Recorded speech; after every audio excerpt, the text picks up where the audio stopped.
Hello everyone, this is Afreen. Welcome to our channel Need by Global Online. आज के इस video में हम ये देखेंगे कि किस तरीके से सब्जेक्ट वाइज स्ट्रैटेजीज करनी है एंड इस टाइम मैं आपको यही कहूँगी कि please don't try to give any kind of test, ठीक है, any kind of mock test. Don't touch any new topic, only revise what you have student studied. ठीक है, सब्जेक्ट वाइज मैं बताना चाहूँगी फिजिक्स, केमिस्ट्री और बायो को आपने किस तरीके से अप्रोच करना है, किस तरीके से स्ट्रैटेजाइज करनी है. एंड ऑल थ्री सब्जेक्ट्स के लिए first goes through the NCERT text book and along with your previous years question. ठीक है, सो इस वीडियो में हम देखते हैं कि किस तरीके से हमें सब्जेक्ट वाइज अप्रोच करना है फिजिक्स, केमिस्ट्री एंड बायो के लिए. लेट्स सी, एंड आज की वीडियो को हम स्टार्ट करते हैं. सो स्टूडेंट्स, जो केमिस्ट्री है, केमिस्ट्री के सब्जेक्ट में आप NCERT आप टेक्स्ट बुक पढ़ोगे और along with the previous year questions को आप सॉल्व करोगे, so you can able to square 180 out of 180. ठीक है, 180 आउट ऑफ 180 जो है आप स्कोर इजीली कर पाओगे. हाउ? क्योंकि कोई भी घुमा फिरा के क्वेश्चन जो है केमिस्ट्री में आता नहीं है. लेकिन आप थोड़ा सा सोचोगे तो बायोलॉजी में क्या होता है, थोड़ा सा हमें सोचना पड़ता है क्वेश्चन के आंसर्स के लिए. बट केमिस्ट्री में ऐसा नहीं है. आपने NCERT कर ली, आपने NCERT में परफेक्ट हो जाना है, उसके लैंग्वेज में परफेक्ट हो जाना है, उसको लर्न कर लेना है, रट्टा मार लेना है. ठीक है, और अलॉन्ग विद द NCERT आपको जो प्रीवियस ईयर के जो क्वेश्चन है आपको उसको सॉल्व करना है. ठीक है, तो फिर स्टूडेंट्स जो भी आपकी जो थ्योरी प्लस जो लर्निंग पार्ट है, आपको जो क्वेश्चंस मीन्स मतलब जो भी थ्योरी प्लस लर्निंग पार्ट है उसमें से ही आते हैं ऑलमोस्ट पूरे का पूरा. लेकिन जो इनऑर्गेनिक वाला जो इम्पोर्टेंट पार्ट है और ऑर्गेनिक वाला, उसमें से आप अगर प्रीवियस ईयर के क्वेश्चंस कर लोगे तो आपका जो उसमें कवर हो जाएगा, जो एक्स्ट्रा जो आता है एग्जाम में, तो आप प्रीवियस ईयर के क्वेश्चंस कर लोगे तो उसमें जो है कवर अप आपका हो जाएगा. ठीक है, और फिर आपको जो इसमें से कुछ एक्स्ट्रा करने की ज़रूरत भी नहीं है. सो कहने का मतलब ये है, NCERT and previous year question को आप अच्छे से कर लो, you can able to score 180 out of 180. ठीक है, फिर जो बात है फिजिकल केमिस्ट्री की, केमिस्ट्री में जो फिजिकल केमिस्ट्री है, इसके अंदर जो फर्स्ट चैप्टर आता है फिजिकल केमिस्ट्री में, जिसका नाम है मोल कंसेप्ट. फिजिकल केमिस्ट्री में जिसका नाम है मोल कंसेप्ट. सी ये वाले चैप्टर के लिए भी क्या करना है आपको, जो प्रीवियस ईयर के जो क्वेश्चंस है, नॉर्मेलिटी वाला भी आपको बता रखा है, तो इसी से जो क्वेश्चंस आप लेंगे तो आपको क्या करना है, नॉर्मेलिटी वाले चैप्टर्स में भी तो आपको जो कंसेप्ट क्लियर करने की कोशिश करना है. ठीक है, इसके अलावा और कुछ करने की ज़रूरत नहीं है. थिंग इज कि आपने स्टार्टिंग से पढ़ रखा, आपके कंसेप्ट क्लियर है. ठीक है, अब एट दिस स्टेज क्या करना है, आपने कंसेप्ट आपके क्लियर हुए हैं, आप जो डेली पढ़ते आ रहे हो डे 1 से. ठीक है, बस आपने क्या करना है, NCERT and plus previous question को अपने पूरा कंप्लीटली थरोली पूरा प्रैक्टिस कर लेना है इन डेज में. ठीक है, जो लास्ट 45 डेज रहते हैं इसमें बिल्कुल भी आप न्यू टॉपिक टच करने की कोशिश नहीं करना है. ठीक है, आपको जो स्टडी पैटर्न है उसको भी टच करने की कोशिश नहीं करना है. ठीक है, और मैं आपको बताना चाहूँगी, दो students who are not able to keep faith, उनको पेपर में पता चल जाएगा कि इसमें से कुछ एक्स्ट्रा पढ़ने की ज़रूरत नहीं है, क्योंकि जो भी एक्स्ट्रा हम पढ़ते हैं वो जो है प्रीवियस क्वेश्चंस में वो कवर अप हो ही जाता है. ठीक है, और जो जो टेस्ट सीरीज जो आती है, जो बाहर से आती है, लाइक जो आप जो कोचिंग्स वगैरह जो क्लासेस वगैरह ज्वाइन करते हैं वहाँ से आपको जो टेस्ट सीरीज मिलती है. ठीक है, और दूसरी जो NTA की भी जो टेस्ट सीरीज जो बाहर से आती है, तो उसमें जो क्या है, उसमें भी क्या होता है, सिर्फ NCERT से ही क्वेश्चंस होते हैं. लेकिन अलॉन्ग विद दैट एक टेस्ट सीरीज होती है, उसमें जो थोड़े से एक्स्ट्रा क्वेश्चंस होते हैं. अगर वो एक्स्ट्रा क्वेश्चन के पीछे ना जाते हुए अगर आप प्रीवियस ईयर क्वेश्चंस को भी आप कवर अप कर लोगे तो आपका जो है आराम से जो है आपका जो है नीट एग्जाम जो अच्छे से निकल जाएगा. ठीक है, now next move on to biology.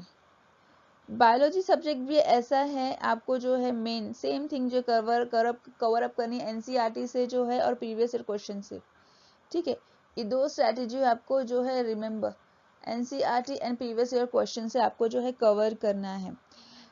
लेकिन अगर आपको एक्स्ट्रा भी पढ़ना है इसके साथ में, तो जो मॉड्यूल्स जो क्लासेस वगैरह कोचिंग वगैरह जो मिलती है आप कर सकते हो. लेकिन अगर आपको अगर स्कोर करना है 330 या 340 मार्क्स, तो आप आराम से ला सकते हो NCERT और प्रीवियस ईयर क्वेश्चन को आप रिवाइज करके. ठीक है, और कोई डिफिकल्ट पेपर भी नहीं आता. अगर कोई डिफिकल्ट पेपर आ जाए तब जाके बाहर से जो 5 क्वेश्चंस आते, वो भी सिर्फ 5 क्वेश्चंस आते, ठीक है। अगर आपको जो 300 प्लस या 300 प्लस या 320 आपको मार्क्स चाहिए तो सिर्फ एनसीईआरटी पे आपको फोकस करना है।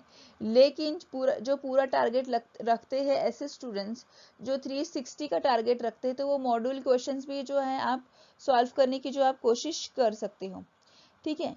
और इसमें क्या होता है कि जो मॉड्यूल क्वेश्चन जो होता है, जब आप मॉड्यूल क्वेश्चन सॉल्व करते हो तो उस वक्त ही आपने जो क्या करना है, शॉर्ट जो है नोट्स बना लेना है। जो आप शॉर्ट नोट्स बना लोगे उसको जो है एक मतलब जो प्रीवियस क्वेश्चंस आया है, जो प्रीवियस ईयर के क्वेश्चंस आए हैं मॉड्यूल्स में, उसको जब आप शॉर्ट नोट्स बना लेते हो तो क्या होता है कि लास्ट टाइम पर जो चीज़ दिमाग में होता है आपको वही जो है आपको एंड पेपर के टाइम पे याद आता है। और इतना टाइम आपके पास नहीं होता कि थ्योरी पढ़े फिर दोबारा से हर चैप्टर को इतना टाइम दे, ठीक है। और इतना याद रखना इतना लाइक डिफिकल्ट हो जाता है, ठीक है। और एनसीईआरटी तो पढ़नी ही पढ़नी है, जितनी भी बार पढ़ो समझ समझ के पढ़ो। और एनसीईआरटी जो है बायो के लिए बेस्ट है और उसको बार बार रिवाइज करना है। एनसीईआरटी आपको फिजिक्स केमिस्ट्री बायो तीनों के लिए जो है बेस्टेस्ट है, ठीक है। और जब भी आप पढ़ते तो हमेशा हर लाइंस में जब भी आप रिवाइज करोगे ना, आपको हमेशा हर लाइन में जो है ना एक न्यू बेस्ड क्वेश्चन आपको दिखाई देगा, ठीक है। तो आपको क्या करना है, इसको हाईलाइट करना है, फोकस करना है। अगेन आपको 3 to 4 डेज बचे हैं, इसमें जो आपको रिवाइज करते ही रहना है, again and again again and again revise. जितना आप रिवाइज करोगे आपका जो कॉन्फिडेंस बढ़ेगा, हर एक चीज जो है बिल्डअप होगी कॉन्फिडेंस, ठीक है। आप इस ड्यूरेशन में बिल्कुल भी कोई मॉक टेस्ट या कोई टेस्ट देने ना बैठे, क्योंकि आप जो कॉन्फिडेंस लेवल जो है आपका फॉल हो जाएगा इस तरीके से, ठीक है। एंड फिर जो नेक्स्ट टॉपिक है आपका, नेक्स्ट चैप्टर है वो है फिजिक्स। फिजिक्स में भी मैं आपको कहूंगी कि सेम पैटर्न आपको फॉलो करना है, NCERT plus previous year questions, ठीक है। और इसके अंदर जो है 2 पार्ट होते हैं फिजिक्स में, एक थ्योरेटिकल और एक थ्योरी, लाइक केमिस्ट्री। थ्योरेटिकल और थ्योरी फिजिक्स में होता है। लेकिन आपको अगर 180 आउट ऑफ 180 स्कोर करना हो तो थोड़ा सा आगे भी जाना पड़ता है, लाइक एसएल अरोरा वगैरह की जो बुक्स है उसके 3 to 4 वॉल्यूम्स है, तो आपको जो है रिवाइज करना पड़ेगा उसको। और it's like next to impossible है कि आप पढ़ तो लेके, लेकिन इतनी मोटी मोटी बुक्स जो 3 to 4 वॉल्यूम्स की बुक जो है एसएल अरोरा, जो उसको रिवाइज करना बहुत ही इम्पॉसिबल होता है लास्ट मिनट में। तो आपको क्या करना है, आपको जो है शिफ्ट हो जाना है थोड़ा सा प्रीवियस ईयर क्वेश्चन पर, ठीक है। और साथ ही जो आपके फॉर्मूला थेरी है और उसको जो अपने टैबलेट फॉर्म में पूरा डिस्क्राइब कर लेना है और आपके पास रखना है। एंड एज ए नोट्स जो आप उसको बार बार रिवाइज करते जाइए, ठीक है। और फिजिक्स में भी आप कोई भी मॉड्यूल सॉल्व कर लोगे या फिर फॉर्मूला बेस्ड सॉल्व कर लोगे तो नीट में इतना, वैसे भी नीट में इतना कोई डिफिकल्ट क्वेश्चन आता नहीं है, जस्ट आप एनसीईआरटी कर लोगे तो इस इनफ है, ठीक है। और हाई लेवल क्वेश्चन तो बहुत कम ही आते हैं, लाइक 3 to 4 क्वेश्चन ही होते हैं हाई लेवल क्वेश्चन, ठीक है। और अगर आप प्रीवियस ईयर क्वेश्चंस देख लोगे तो उसमें आपका ये भी चीज़ जो है ये कवर अप हो जाता है। और मैं ये बताना चाहती थी कि आप इसमें जो कोई भी टेंशन लेने वाली बात नहीं है, आपकी तो कंसेप्ट पहले से ही आपकी क्लियर हो गए होंगे। फिर इसके बाद जो है आपको क्वेश्चंस को क्या करना है, आपने सॉल्व करना है, ठीक है। प्रीवियस ईयर क्वेश्चन को आप सॉल्व करते हो आपके बहुत सारे डाउट्स जो है क्लियर हो जाते हैं, न्यू जो है टॉपिक्स जो रहता है आपका क्लियर हो जाता है, ठीक है। एक चीज मैं ये आपको ये भी बताऊंगी, बहुत से बच्चों को समझ ही नहीं आती कि क्वेश्चंस पढ़े कैसे और कैसे सॉल्व करें। तो उस चीज की जो एसएल जो टेक्स्ट बुक मैंने आपने बताया फिजिक्स के लिए मैंने आपको, वो काफी अच्छी होती है, लेकिन बट एट दिस टाइम जो है it's like next to impossible. NCERT और थ्योरी, एनसीईआरटी जो है आपके लिए बेस्ट है, उसी को कवर करना इट्स लाइक के एक ह्यूज टारगेट है। और जो मोशन वाले जो चैप्टर जैसे ग्राफ्स वगैरह जो है आप अच्छे से पढ़ लीजिए। तो बस दैट्स इट, आज के वीडियो में इतना ही था। आपको एक मोर देन स्कोर करना है, मतलब आउट ऑफ, तो इसके लिए भी इतनी स्ट्रैटेजीज करना इट्स बेस्ट है। 10-20 मार्क्स जो है आगे पीछे हो जाता है, उसके लिए आप प्रीवियस ईयर क्वेश्चंस आप देख लोगे तो आपका जो है कवर अप अच्छे से हो जाता है। तो आज की वीडियो बस इतना ही कहना था। So students, thank you for watching my video. Good luck for your NEET preparation. Please like, subscribe my YouTube channel. Thank you.